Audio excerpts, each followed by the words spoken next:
In today's video, I'm going to teach you how to digitally sign a PDF document with or without the use of Adobe Acrobat, and we'll also dive into the creation of a digital signature. So whether you're looking to streamline your professional documentation or just want to add a personal touch to your digital files, you've come to the right place. Let's get started.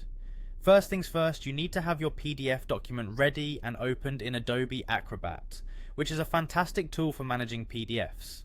Once you have your document open, take a look at the left side for the All Tools tab. In that tab, you should see an option called Fill and Sign. Click on that and it will lead you to the next step in simplifying your signing process. Now that you're in the Fill and Sign section, the next thing you need to do is to click on Add Signature. This is where the magic happens. Clicking on this will present you with three options for creating your signature. You can type it, draw it using your mouse, or import a pre-made signature as an image. If you choose to type your signature, just select type and key in your name. Pretty simple, right? But if you want a more personal touch, select draw to create your signature with the mouse. It might take a few tries to perfect, but it's a great way to add that handcrafted feel. Lastly, if you have a pre-made signature, maybe one you've scanned or crafted in another program, simply click on image to upload it. For this example, let's go with drawing our signature. Once you're happy with your drawn masterpiece, go ahead and click Apply.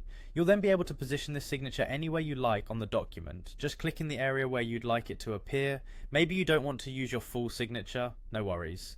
Adobe also gives you the option to use just your initials. You'll notice there's an Add Initials button as well. Click on that and you'll be given the same three options. Type them, draw them, or use an image for a personalized touch. Once you've decided on one of these methods for your initials, it's the same process as before. Click Apply and then place your initials on the desired area of your PDF. And there you have it. With just a few clicks, you've learned how to add a digital signature to a PDF using Adobe Acrobat. Remember, these steps offer both convenience and a touch of personalization to your documents. Whether you prefer typing, drawing, or uploading, you're now equipped to handle any PDF signing needs that come your way. Thanks for watching and happy signing.